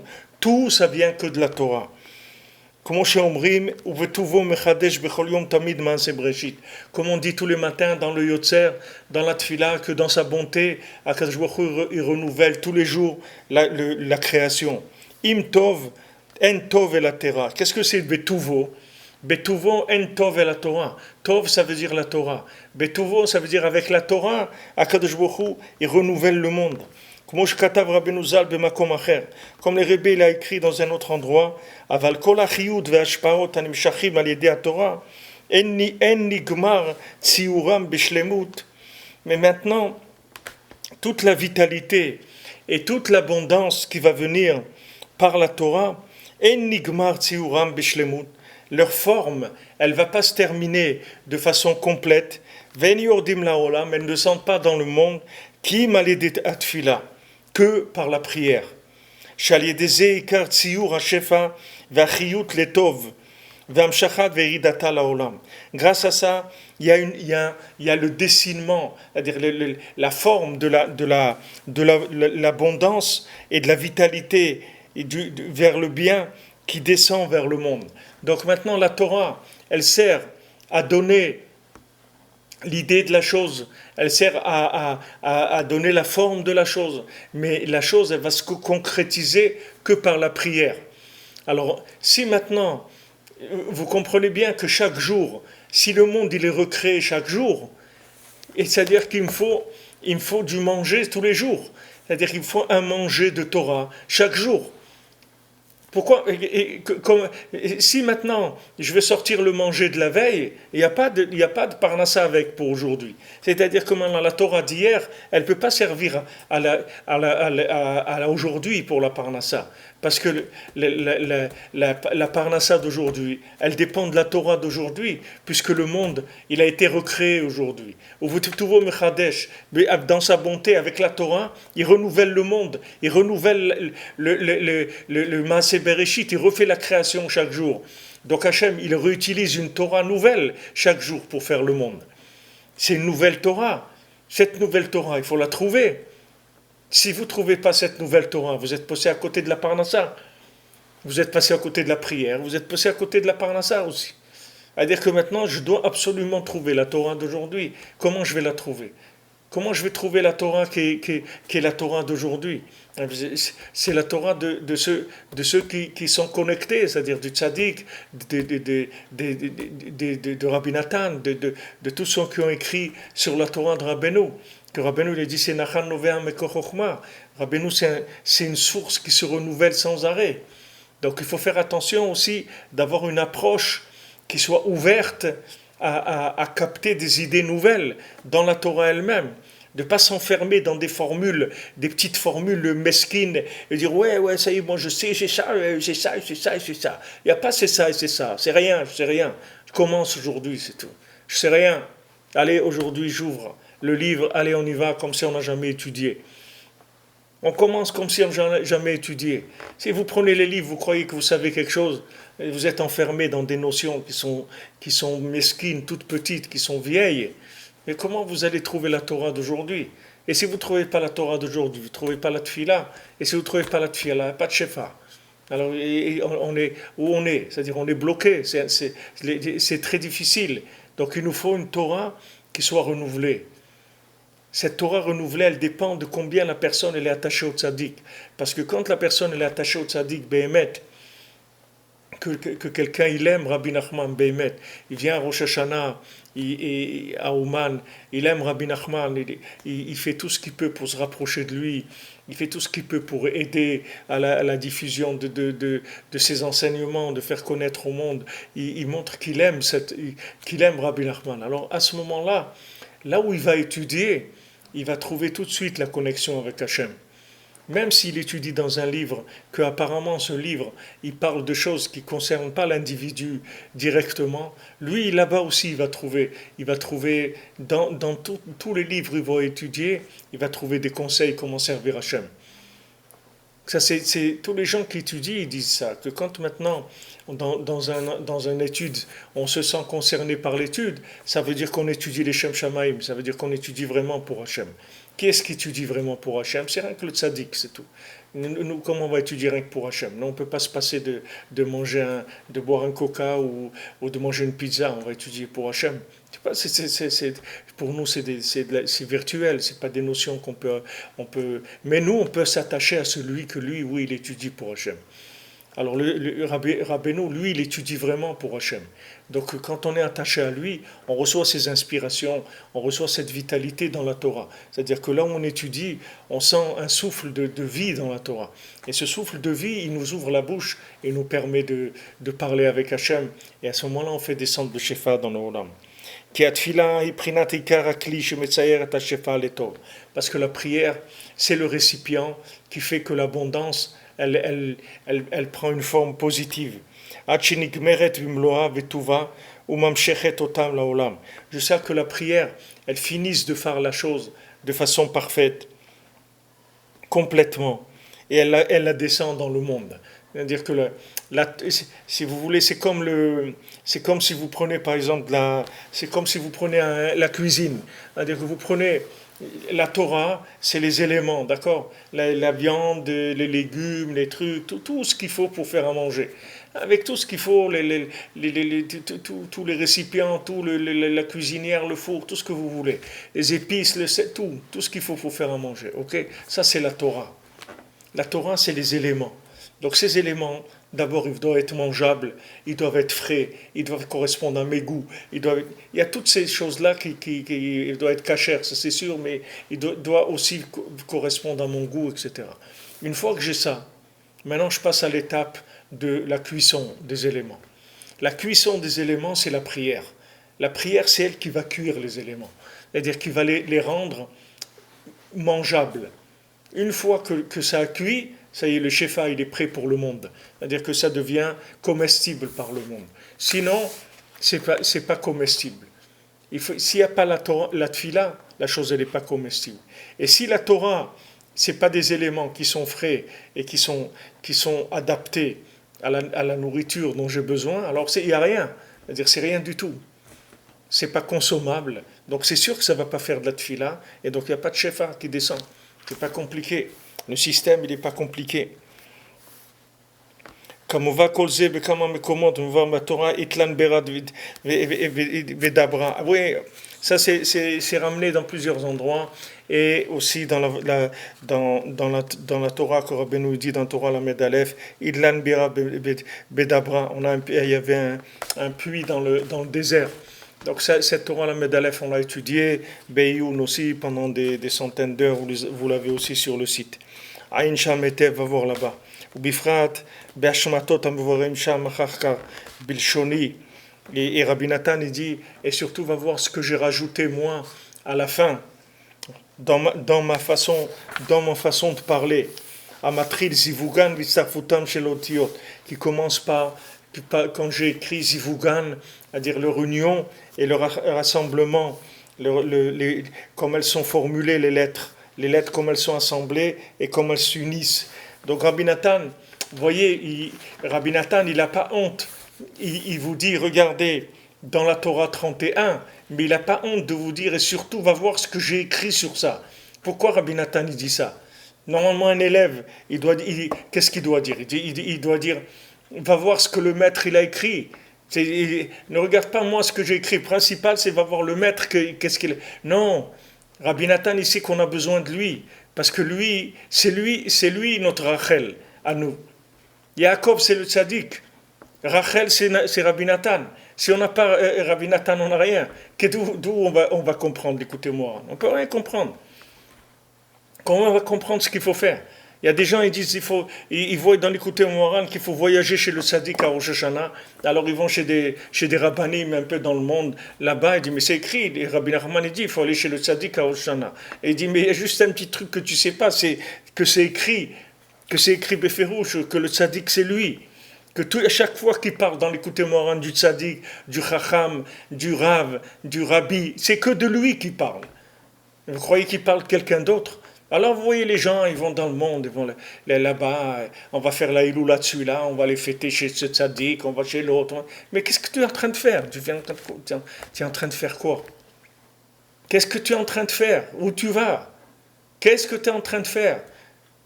Tu crois que tu vas rester ici des siècles? Mais il y a un docteur qui t'a pris en charge, oui. Reste tranquille. Qu'est-ce que tu es en train de te balader dans tous les étages de l'hôpital? Ben Adam, il a un docteur, un spécialiste qui lui garantit qu'il va le soigner. Non, il va monter, il dit, waouh, j'ai vu là-bas un docteur, il est nifla, il est super, j'ai vu, il a des diplômes extraordinaires. Il a sauvé des gens, il a fait des trucs. Mais attends, mais ce docteur-là, il ne peut rien faire pour toi, mon ami. S'il pouvait faire quelque chose pour toi, ça fait longtemps qu'il l'aurait fait. Alors les gens, ils vont, là, on va aller chez les Kivritzakidikim de là, et les Kivritzadikim de l'autre, et la Iloula dessus là, il n'y a pas d'Iloula, il n'y a rien du tout. On ne fait pas d'Iloula de personne. La Iloula qu'on fait, on fait Rabbeinu, c'est tout. Et un peu Rabbi Nathan, et quelques Breslevers comme ça qu'on fait une fois, ils ont demandé à Rabbi Yitzhak, que c'était son Yortzeit, c'était aujourd'hui, le 22, c'est-à-dire aujourd'hui, la journée de jeudi, le 22 Tammuz. Une fois, ils lui ont demandé pour Rav Ben Nachman. Rav Ben Nachman, c'était le talmid de Rav Nachman Tukchiner, qui était le talmid de Rabbi Nathan. Donc c'est la quatrième génération de Rabbeinu, ou la troisième après Rabbeinu, si vous voulez. Alors une fois, ils ont demandé à Rav Levi Yitzhak, il dit, ah, c'est la Iloula de Rav Ben Nachman. Rav Ben Nachman, la Iloula de Rav Ben Nachman, c'est le cinquième jour le cinquième ner de Hanouka. Il est enterré ici à Ouman, Rav Ben Nachman. Alors ils ont demandé à Rav Levi Yitzhak, oui c'est la Iloula de Rav Nachman, alors et qu'est-ce qu'on fait, truc. Alors Rav Levi Yitzhak il a dit, oula ouga, peut-être un morceau de gâteau, c'est tout. C'est tout, vous croyez qu'ils vont faire des trucs, et ça c'est un Breslever qui a écrit Corvéor, qui a écrit Boura Likoutim, qui était un chidouche gadol meond. Et pourtant voilà, qu'est-ce que... À Kolchken que quelqu'un il va aller fiter des loulottes, mais qu'est-ce que tu es en train de faire des loulottes, de quoi? Je vois des gens chaque jour, ils ont ah ouais, viens, on va fêter. Ce soir, c'est la Iloula de celui-là. Mais qu'est-ce que tu es en train de faire, mon ami? Qu'est-ce que tu es en train de faire? Tu es en train de perdre ton temps. Tu es en train de perdre ton temps. Rabbi Nathan lui-même, il te dit voilà, va voir la Torah 31, ce qui te dit le Rébé, mais surtout, va voir ce que moi j'ai écrit sur ça. Pourquoi? Parce que Rabbi Nathan, il sait que lui c'est mamash le Rachel de Rabbeinu. Lui, c'est la lune de Rabbeinu. Lui, il te donne mamash, il te traduit, il te rend comestible la Torah de Rabbeinu. Il te l'adapte à ce que tu puisses la vivre, tu puisses te sentir concerné. C'est ça tout le travail qu'il a fait Rabbi Nathan. Aïn Sham, Mashekatouf Sham. Va voir là-bas ce qui est écrit là-bas. Ki haotiot haTorah em po'alim. Parce que les lettres de la Torah, elles sont vivantes, elles agissent, les lettres de la Torah. Ne crois pas que les lettres de la Torah, les goïms, ils disent l'hébreu, c'est une langue morte. Mais c'est le contraire, c'est la seule langue vivante qui existe dans le monde. Ça veut dire le langue vivante, ça veut dire que chaque lettre de la Torah, c'est elle qui fait vivre la chose. Quand vous prenez le mot lechem, c'est ça qui fait le pain. C'est avec ces lettres-là que le pain il existe. Chaque pain il est fait avec les lettres lamet, chet et mem. Tous les pains qui sont dans le monde, ils vivent avec la vitalité de ces lettres-là. C'est ça qui fait qu'il y a un pain qui existe. Et si quelqu'un il a des yeux qui sont kadosh, comme il y avait des tzadikim, il voyait que les lettres dans le pain. Il voyait même pas la matière. Il voyait que les lettres qu'il y avait dans le pain quand il mangeait. Il mangeait des lettres. Il mangeait pas l'emballage. Et des tzadikim que c'était comme ça, tous leurs repas ils étaient comme ça. Ils voyaient que les lettres qu'il y avait dans la matière. Parce que les lettres de la Torah, elles sont po'alim, c'est-à-dire elles sont vivantes, elles sont actives. Ce sont des lettres actives. C'est pas comme si vous écrivez en français où le français c'est une langue morte. Le français, c'est une langue morte. C'est-à-dire, quand vous écrivez le pain, ça fait rien. Mais comment Marilyn le pain ou le pain, c'est rien. Il n'y a rien de ça. Il n'y a qu'une énergie qui sort de ça. Tandis que quand vous dites lechem en hébreu, c'est des lettres qui sont vivantes, qui sont actives. Elles ont de la vitalité et elles bougent. Elles font des choses. Maintenant, Rabbeinu dit là-bas que comment elles se dessinent en bien, les lettres de la Torah, c'est avec les kisufim, c'est-à-dire avec le vouloir de la personne, avec le languissement de la personne. Et là-bas, Rabbeinu dit que quand on a un désir, un vouloir de la Torah, il faut le sortir de pleine bouche, c'est-à-dire dire avec la bouche. Et c'est ça les tfilot.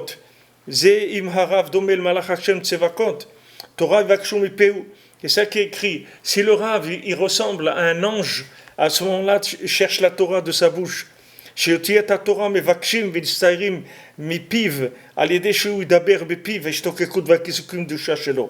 maintenant, les lettres de la Torah, elles demandent à se dessiner dans sa bouche, par le fait qu'il va dire avec sa bouche ces languissements de la Gdusha qui viennent de la Torah qu'il a étudiée. C'est-à-dire que les lettres elles-mêmes, vous voyez, les lettres elles-mêmes, elles viennent dans la bouche et elles font que s'articuler la prononciation des mots. C'est-à-dire quand vous avez la Torah qu'il faut, cette Torah, elle monte jusque dans votre bouche et elle va faire elle-même le travail de pousser, de booster la tfila, d'enfanter la tfila. La tfila, elle va être obligée de sortir parce qu'il va y avoir cette Torah. Cette Torah, elle va pousser à la communication, à la discussion avec Hachem, avec les autres.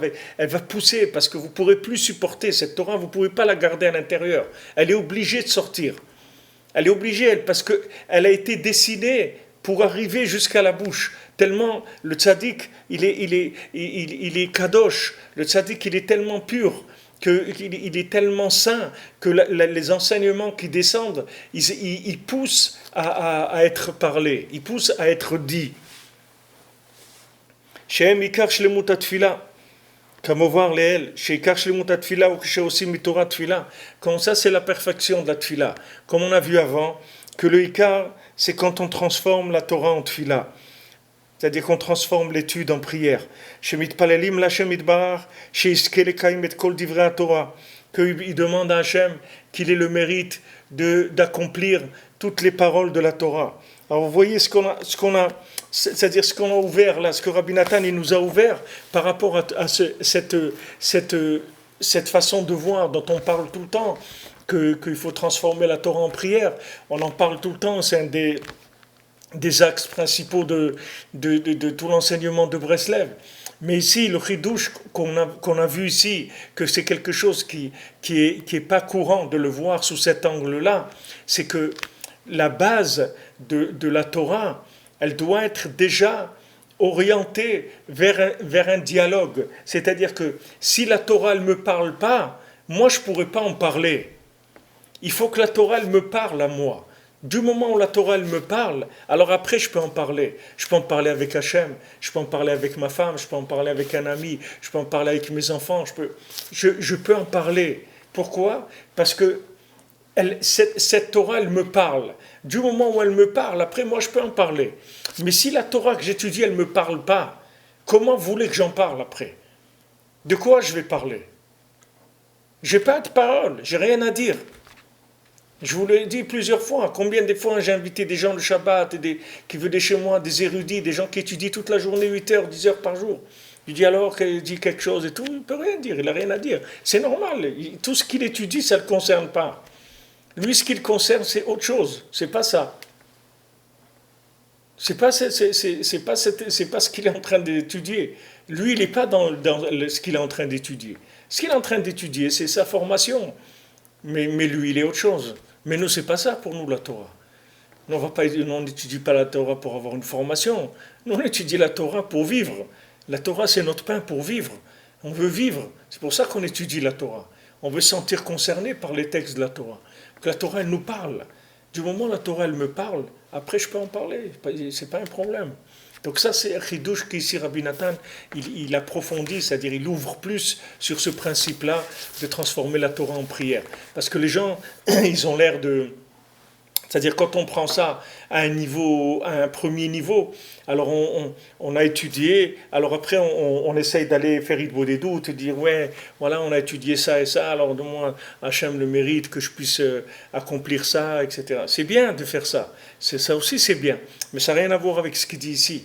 Ce qu'il dit ici, c'est pas du tout ça. C'est-à-dire le choix du texte, le choix de la note de musique du texte, le choix du diapason, c'est-à-dire que mon cœur il soit au diapason avec le texte. Rabbeinu dit que quand on étudie, normalement, quand on étudie la Torah avec son cœur, c'est-à-dire qu'on met son cœur dans la Torah, normalement on doit plus rien sentir du tout, de rien de ce qui se passe autour de nous. On doit être complètement dans le texte, vivre complètement le texte. Pour ça que quand on dit l'omed en hébreu, c'est la lettre lamed. La lettre lamed elle-même, elle se dit l'omed. C'est-à-dire que quand vous prenez la lettre lamed, elle se dit l'omed. Rabbeinu dit que la lettre lamed, quand vous prenez une lettre lamed, c'est comme une toupie. Si vous faites tourner un lamed, vous prenez un lamed il est fait comme ça, c'est comme une coupure de toupie. Si vous le faites tourner le lamed entièrement, vous allez faire une toupie. Ça va ressembler à une toupie. C'est une toupie même. Si vous le tournez entièrement, c'est une toupie. Rabbeinu dit que le lamed, cette toupie-là, c'est le cœur de l'élève qui lance pour attraper les paroles du Rav. Il dit c'est ça le lamed. C'est-à-dire que quand quelqu'un vient pour apprendre, il veut apprendre, il veut être l'Omed, il veut apprendre, alors il envoie son cœur et il capte les paroles du Rav avec son cœur. C'est ça qui s'appelle l'Omed. Alors à ce moment-là, quand vous avez capté quelque chose avec votre cœur, ça vous a parlé, la prière, elle est évidente. C'est une conséquence évidente. Vous ne pourrez même pas vous empêcher de prier.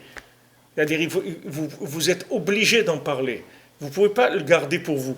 Vous êtes obligé d'en parler, ou en prière, ou en discussion avec quelqu'un, mais vous ne pouvez pas le garder. Ça, c'est le signe que la Torah que vous avez étudiée, c'est une Torah orale. C'est une Torah qui est actualisée. C'est une Torah qui se trouve au moment où vous êtes dans votre endroit, dans votre niveau spirituel, dans votre caractère, dans là où vous êtes aujourd'hui, dans votre forme d'aujourd'hui, comme vous êtes aujourd'hui. C'est une Torah qui vous suit là où vous vous trouvez. Combien de fois je parle avec des gens de quelque chose, ils me disent, mais vous savez, c'est extraordinaire, ce matin, on a eu un cours, ou ce soir, on a eu un cours, et il a parlé aussi de ce sujet-là, etc. Comment les gens, des fois, ils écoutent un cours quelque part, après ils vont quelque part d'autre, ils entendent encore qu'on parle de la même chose. Pourquoi ?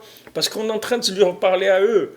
Hachem, il lui envoie un message de là-bas, après il va retrouver un message là-bas, parce que le message, il est pour lui.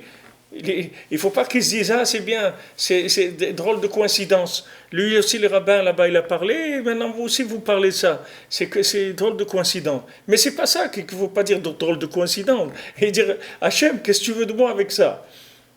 Qu'est-ce que tu es en train de me dire là ? Je vois, tu m'en parles là. Là, ça veut dire, tu es en train de m'appeler, tu es en train de me dire quelque chose. Qu'est-ce que tu veux me dire par là ? Alors il faut y aller, il faut avancer quand on a des choses comme ça. שהוא כשעושים בתורת תפילה, שמתפללים להשם יתברך, שיזכה לקיים את כל דברי התורה, ואז בוודאי מצייר אותי התורה לטוב. Et à ce moment-là, c'est sûr qu'il dessine les lettres de la Torah en bien, וזוכה לגמור ציור כל ההשפעות הנמשכים על ידי התורה לציירם לטוב. Et à ce moment-là, il finit par dessiner, c'est-à-dire par former toute l'abondance qui doit venir par la Torah, les faire descendre en bien et les amener dans le monde et faire le maintien de tous les univers de façon la plus parfaite qui est. C'est pour ça chacun, vous voyez, tout de suite Rabbi Nathan, encore, il nous accroche, tout de suite. Vous voyez, il ne nous laisse pas partir. Il parle, tac, il accroche. Vous allez tout le temps l'écouter à la chôte, c'est comme ça. Il parle de quelque chose, et il avance, après, tac, il nous attrape. Tout de suite, il fait comme ça. Tout le temps, il fait ça. Pour ça que chacun, comme il a le mérite de s'occuper de ça, c'est-à-dire d'étudier la Torah, Dainu beTorah utfila, c'est-à-dire qu'il étudie de la Torah et il prie, Vaikar la sot me Torah tfila. Le ikar, c'est que la Torah elle-même qu'il a étudiée, c'est ça qui doit transformer en prière. À ce moment-là, c'est sûr que toute l'abondance et toute la vitalité, elle se transforme en bien. Et à ce moment-là, tout le poison du serpent, il est repoussé. Et sont repoussés tous les travaux et tout ce qu'on peine dans les 39 travaux, que tellement il faut se fatiguer beaucoup, avant qu'on arrive à faire descendre l'abondance et la parnassa.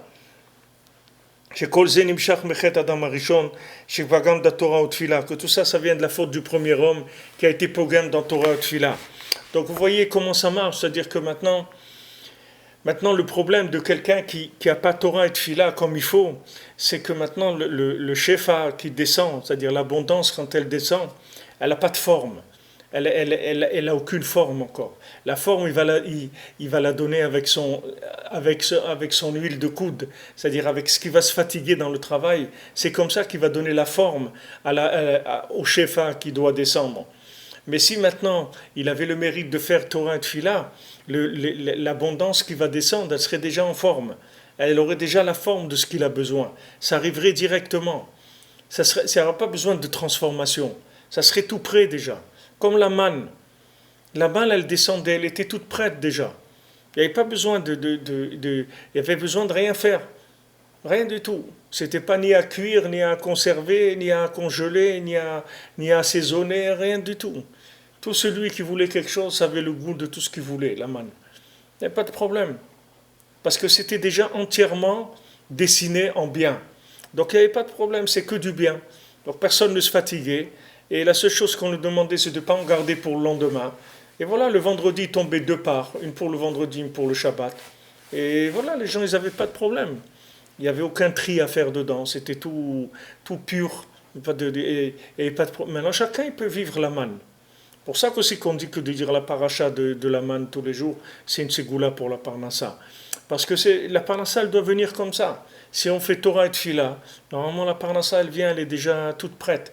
Mais si maintenant, on ne fait pas Torah et Tfila comme il faut, ou on ne fait pas du tout, ou on ne fait pas comme il faut, alors à ce moment-là, la, l'abondance qui doit descendre, elle n'a pas la forme.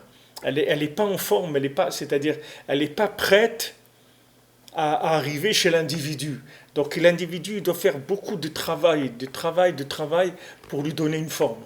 Et à ce moment-là, il gagne sa vie, il a de quoi acheter à manger, etc., de payer son loyer, tout ce qu'il a besoin. Mais c'est lui qui lui donner cette forme-là. Parce que il n'a pas travaillé à l'intérieur, il n'a pas travaillé en profondeur. Mais s'il travaille en profondeur, il n'a plus besoin. La chose, elle arrive, elle est prête déjà. Elle est déjà adaptée. Au lieu que maintenant, lui, il prenne la chose et commence à la former, à lui donner, au lieu qu'il reçoive de la matière première de Parnassa, il reçoit de la Parnassa toute prête déjà. C'est pas de la Parnassa qui est en matière première. Parce que la matière première, ça demande beaucoup, beaucoup d'efforts pour la transformer en véritable Parnassa. C'est pas évident. Tout ça à cause de la faute de Adam Arishon qui a été pogem dans Torah et Tfila. Qu'à cause de ça, on ne peut pas dessiner l'abondance et la faire descendre dans le monde. Qu'avec beaucoup de fatigue des 39 travaux. Mais celui qui a le mérite d'étudier la Torah et de prier, selon combien il s'occupe, comme ça, c'est-à-dire comment il s'occupe, c'est-à-dire comment il se met au travail, c'est-à-dire dans sa Torah et dans sa Tfila, c'est comme ça qu'il répare la faute du premier homme. Et il a le mérite d'amener toute l'abondance, toutes les bénédictions grâce à la Torah, et de finir la forme de l'abondance, c'est-à-dire que la chose, elle descende déjà, elle soit formée déjà. C'est-à-dire qu'il a juste à la prendre et à passer à la consommation tout de suite. Il n'a pas besoin de lui donner toute cette forme. Toute la fatigue, tout ce que quelqu'un fait dans le travail, c'est juste pour lui donner la forme à la bracha, c'est-à-dire à la bracha qu'il a reçue. Il a reçu de la parnassa, mais en matière première. Donc il se fatigue, et il sort ce qui sort de ça. Alors que si maintenant, ça venait tout près, d'abord il aurait beaucoup plus, parce que c'est ça la bracha, c'est-à-dire que la chose, elle serait déjà adaptée à tous ses besoins. Tandis que là, c'est lui qui doit l'adapter à ses besoins. Il doit faire attention à son budget, il doit gérer, il doit faire attention à chaque chose, etc. Et tout ça, ça lui vient avec beaucoup de soucis et beaucoup de fatigue physique et morale et des nerfs et de la tristesse. Et en plus, c'est sa femme, elle lui dit « Ouais, tu viens en retard et tout. » Et lui dit « Mais comment tu me dis ça? Mais moi, je suis en train de me crever toute la journée pour vous amener à manger. Et toi, tu me dis pourquoi je rentre en retard? Pourquoi je pars tôt? Pourquoi moi, j'ai envie d'aller tôt? Allez, ça commence, tac, tac, tac. Tout le monde, chacun, il jette. C'est normal, chacun il a besoin de ce qu'il a besoin. Alors chacun il vient et il amène ses arguments. Et Béhémet, si quelqu'un fait Torah et Tfila comme il faut, le Shefa il vient, il essaie de la manne, il a déjà la forme, il a tout. Donc il a juste à le cueillir, c'est tout. Il a juste à le cueillir et à rentrer chez lui, c'est tout. Ça ne veut pas dire qu'il ne va pas travailler, il va travailler, mais ça va être facile, ça va être tranquille, ça va être large, bien. Pas des nerfs, pas des soucis, pas à chaque fois la banque, les trucs, les découverts, et couvre, et ça se redécouvre, et tu recouvres, tu remets le couvercle, ça redécouvre, et d'aller, sans arrêt, ça y est, ça, c'est pas vivre une vie entière comme ça. Alors il faut se prendre en main. Rabbeinu, il te donne les moyens d'une parnassa facile. Voilà, il te donne. Tu ne peux pas trouver plus que ça, plus vrai que ça, tu ne vas jamais trouver dans le monde.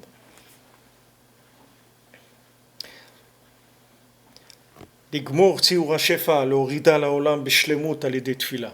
une fois on a dessiné l'abondance, c'est-à-dire qu'elle a pris sa forme, la bracha, à ce moment-là on la descend avec la prière et elle est de façon parfaite.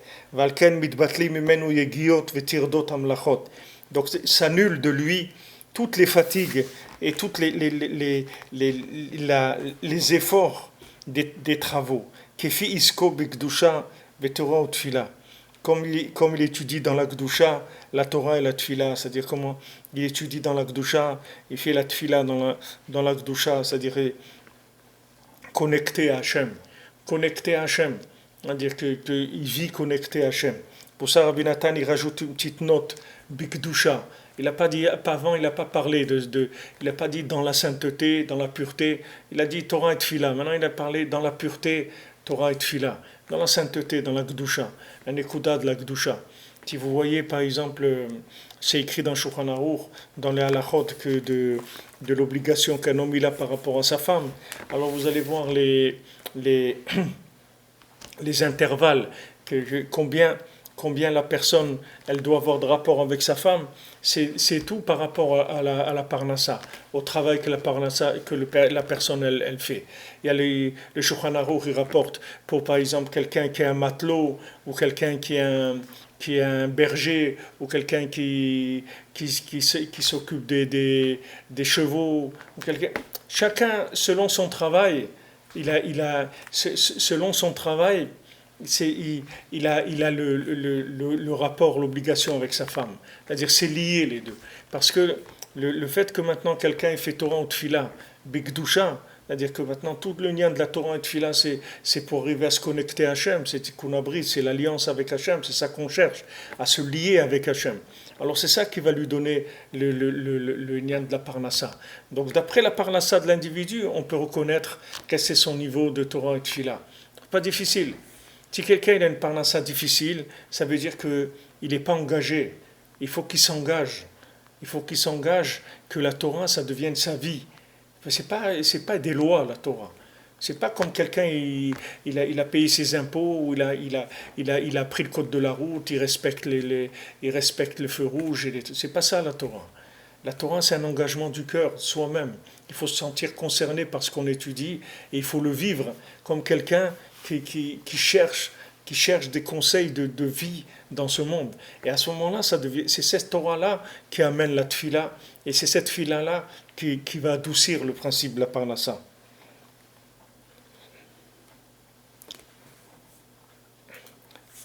Alors là, on a c'est-à-dire après, Rabbi Nathan, il rentre il va parler un petit peu du même sujet, mais pas.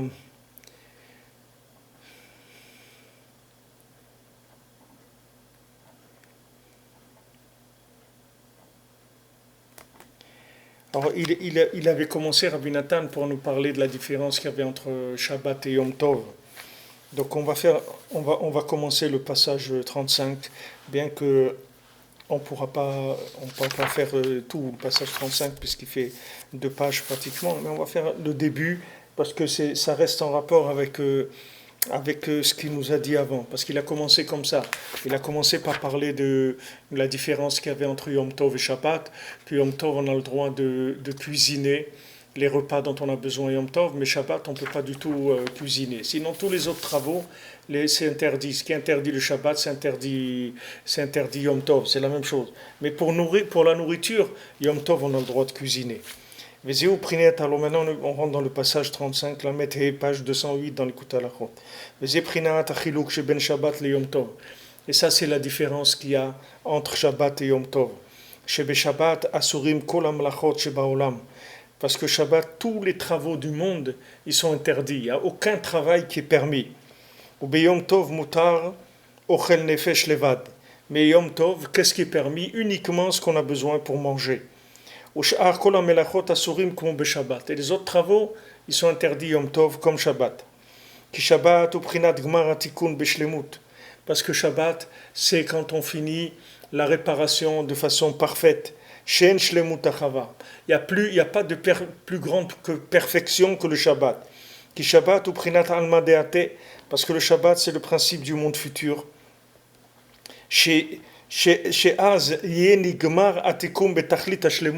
Que à ce moment-là, dans le monde futur, sera finie la réparation de façon parfaite. Vazid batel akol. Et à ce moment-là, tout sera annulé. Qu'il restera que Torah et Tfila, Shizkot Tzadikim Le'atid, que les Tzadikim ils vont avoir le mérite d'avoir dans le futur. Ki azid gale oraita diatikastima, parce qu'après il va se révéler complètement la Torah qui est cachée, c'est-à-dire la Torah de Rabbeinu, le Likutei Moharan, Sipurim Asiot, Sefer Amidot, tout ça, ça va se révéler de façon parfaite. Aujourd'hui, c'est à peine quelques bribes qui sont révélées, mais après ça va se révéler de façon parfaite. Sheu Prinat Sitre Torah, qu'est-ce que c'est Torah de Atikastima? Ce sont des secrets de la Torah. Shem Prinat Tfila, qui sont eux-mêmes de la prière. Les secrets de la Torah, c'est eux-mêmes de la prière. Vous voyez ce qu'on disait avant. C'est-à-dire les secrets de la Torah, ça vous parle tellement, ça vous attrape tellement, ça vous parle tellement profondément que c'est déjà de la tfila. C'est déjà mamage de la Torah, de la tfila. C'est pour ça que Léa, c'est aussi les secrets de la Torah. Léa, c'est la tfila, mais c'est les secrets aussi de la Torah. Tandis que Rachel, c'est la Torah orale, la Torah niglée, la Torah qui est révélée. Mais la Torah secrète, c'est Léa aussi. Parce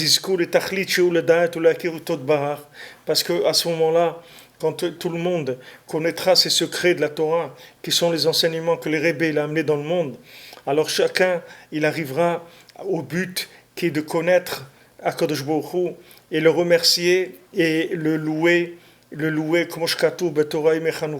comme le Rebbe l'a écrit dans la Torah bête, dans la deuxième partie du Likutei Moharan, qui s'appelle Yemei Chanukah et Yemei Oda, que Yemei Chanukah, les jours de Chanukah, ce sont des jours de louange d'Hachem.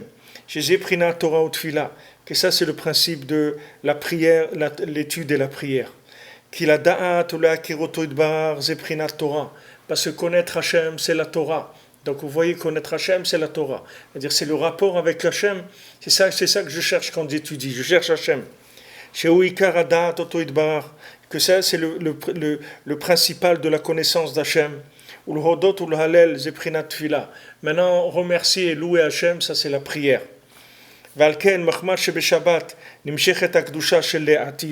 Comme maintenant le Shabbat vient la sainteté qu'il y aura dans le futur, à ce moment-là, c'est pour ça que c'est le principal de l'élévation, de la prière et de la Torah. C'est pour ça que Shabbat, tous les 39 travaux, ils sont annulés complètement, c'est fini. Il n'y a plus de travaux le Shabbat. Parce que maintenant, le jour du Shabbat, le monde ne vit que de prière et d'études, c'est tout. Parce que la Torah et la prière, ils se complètent le Shabbat, et ils s'élèvent de façon parfaite. Parce que tous les 39 travaux ne sont venus que d'après la faute d'Adam Arishon. Que comme on a vu, c'était qu'il a fauté, il a abîmé la prière et l'étude et la prière. Mais le Shabbat, que maintenant c'est l'élévation de la Torah et de la Tfila, de façon parfaite, à ce moment-là, tout est annulé complètement. Et Béhémet, c'est ce qui est écrit, que qu'est-ce qui a protégé Adam Arishon? C'est le Shabbat, c'est Mizmor Shir Lehem HaShabbat. Qu'est-ce qui a protégé Adam Arishon? C'est le Shabbat. Le Shabbat, c'est ça qui l'a protégé, qu'il n'y ait pas une destruction totale, Chas v'Shalom. Comme il y a eu le Shabbat, ça adoucit. Comme chacun d'entre nous, même celui qui est pris dans les pires du travail, dans les travaux les plus durs, au moins il vient Shabbat, ça y est.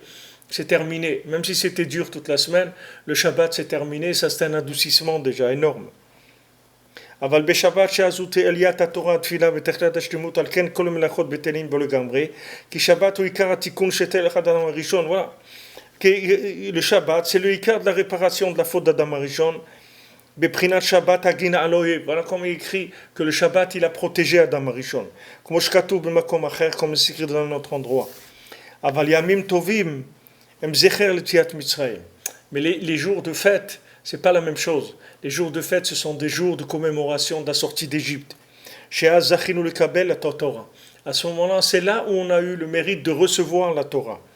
Ou Be'et Kabbalat Torah, lo Zachinu Adayin Levarer ol Taken. Mais quand on a reçu la Torah, on n'a pas encore reçu la Torah de façon triée, adaptée. Ki im prinat Torah shekibanu az Sinai alide Moshe Rabbeinu. On n'a reçu que la Torah comme elle était par Moshe Rabbeinu au Sinaï. Il nous a donné la Torah. Aval prinat aliyat atfila betachlit lo nitbarer az adayin ad she'avo Mashiach. Mais maintenant qu'il y ait une élévation de la prière de façon parfaite, ça ne c'était pas du tout au moment de Matan Torah. Et même de nos jours, ça ne sera que quand Mashiach viendra. Ki bichlaliut haolam geula rishona ou geula acharona imprinat Torah ou tfila.